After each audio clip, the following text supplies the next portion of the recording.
세종시가 버스 무료화를 포함한 대중교통 혁신 방안을 발표했습니다. 교통체계 혁신 로드맵으로 버스 요금 무료화, 광역버스 노선 5개, M버스를 포함한 대전 노선 3개, 청주 노선 1개, 세종 공주 BRT 노선 1개를 신설 및 운영 개선, 수요응답형 DRT 확대, 교통인프라 구조 개선, 택시 활성화 등을 내세웠습니다. 버스 무료화는 일단 출퇴근 시간에 세종에서 출발하거나 도착하는 세종 시민을 대상으로 하며 전체 버스 무료화는 2025년으로 계획됐습니다. 지역화폐 여민전을 통한 환급 방식으로 무료화할 것이며 예산은 연간 약 253억, 시 예산의 3.2에서 3.6% 수준으로 타 지자체보다 오히려 낮은 것으로 조사됐습니다. 또한 어울림과 버스, 택시 등을 고루 연계해 교통 여건을 개선하겠다는 계획도 밝혔습니다. 버스 정류장의 어울림 거치대를 확충하고 마일리지 제도 등을 통해 요금 체계도 개선할 예정이지만 무료화 가능성은 낮습니다. 최민호 세종시장은 현재 1년에 3만 원인 어울림을 무료화한다고 덧하고 요금을 낸다고 안 타겠느냐며 그보다는 보다 편하게 활용할 수 있게 개선하겠다고 밝혔습니다. 세종시가 극심한 차량 정체 현상을 빚고 있는 대평동 해들교차로와 소담동 한국개발연구원 KDI 교차로에 대해 드디어 차로 확장 등의 구조 개선을 마무리하고 25일 준공했습니다. 이번 사업은 지난 2017년부터 2021년까지 이뤄진 교통량 조사 결과에 따라 선정된 5개 상습정체 교차로인 너래, 해들, 한국개발연구원, 양지중, 은하수 중 2곳입니다. 이 가운데 너래 교차로는 지난해 3월 LH가 구조 개선 사업을 완료해 이제 총 3곳에 대한 사업이 마무리됐습니다.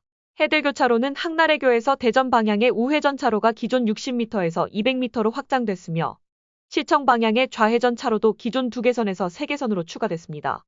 한국개발연구원 교차로는 세샘마을에서 남세종로 방향의 좌회전 대기 차로가 기존 50m에서 120m로 2배 이상 연장됐습니다.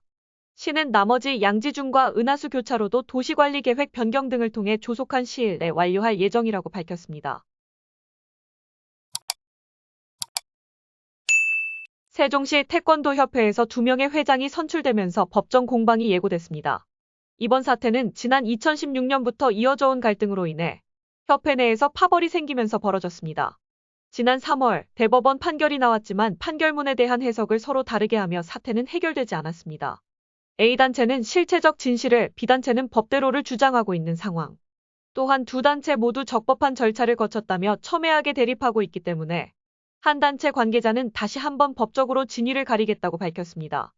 한편 이 사태로 인해 세종시 체육회 또한 일방적으로 한쪽 단체 편만 들었다는 비판에 직면했습니다.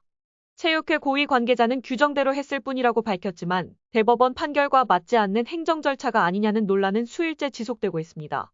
게다가 이번 사태가 지난 세종시 체육회 회장 선거에까지 영향을 줄 수 있다는 법조계의 해석이 나오면서 세종시뿐만 아니라 전국의 체육 관계자들이 세종시를 주목하고 있습니다. 자세한 내용은 더보기란의 미래세종일보 집중 취재 기사에서 만나보실 수 있습니다. 세종시의회가 재량사업비와 러브샷 관련된 소식으로 또 한 번 시민들의 주목을 받고 있습니다.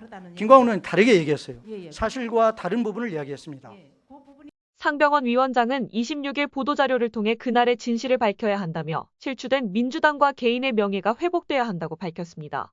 상병원 위원장은 지난달 23일 이준배 경제부 시장이 밝힌 재량사업비도 사실과 다르고 동료 의원이 밝힌 일식집 러브샷 사건도 사실과 다르다고 주장했습니다. 첫째로 상병원 의장은 재량사업비 요구와 관련해 다음과 같이 설명했습니다. 부 시장이 의장실로 찾아와 세종시장의 요구 내용을 전달했다. 그래서 이를 수용할 수 없는 사유에 대해 설명한 후 돌려보냈다. 이후 김광훈, 여미전 등 시의원들과 사담을 나누다 잠시 나온 말이었다. 이를 마치 조례 통과에 대한 대가처럼 요구했다는 것은 악의적 프레임을 씌운 것이다. 그러나 시장 특사로 찾아갔다는 김광훈 의원의 입장은 전혀 달랐습니다. 김 의원은 본인이 시장 특사 자격으로 찾아갔고 시간적, 공간적 연속성이 있는 대화였기 때문에 본인에게 재량사업비 이야기를 한 것은 사담이 될 수 없다는 입장입니다. 또한 이런 내용이 모두 거짓이고 이로 인해 명예가 실추됐다면 자신을 고소해 사실을 가려보라며 강경하게 대응했습니다. 러브샷 사건 또한 대상이 여사장인지 여종업원인지 차이일 뿐 실제 러브샷이라는 행위를 했다는 것 자체는 사실로 드러났습니다.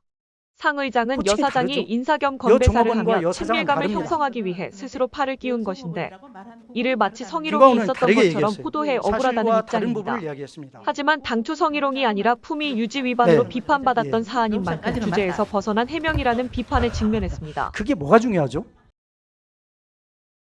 김광훈 의원은 또한 동료 의원 성추행 사건에 대해서는 공식적인 사과 한마디 없다며 불편한 심기를 드러냈습니다. 한편 기사를 접한 시민들 또한 결국 확인한 거네. 아무렇지 않게 넘어가는 것은 너무 뻔뻔하지 않냐는 반응입니다. 관련된 사건에 대한 자세한 기사는 더보기란에서 보실 수 있습니다. 최민호 세종특별자치시장이 25일 김기현 국민의힘 당대표와 윤재옥 원내대표, 이양수 원내수석부대표를 차례로 만나 미래전략수도 건설을 위한 주요 현안과제를 설명하고 협조를 요청했습니다. 이날 최민호 시장은 국회 세종의사당 건립을 위한 국회규칙 조속 통과, 대통령 제2집무실 건립 지원, 재정특례 연장을 포함한 세종시법 개정안 조속 처리, 세종행정 및 지방법원 설치 등을 건의했습니다.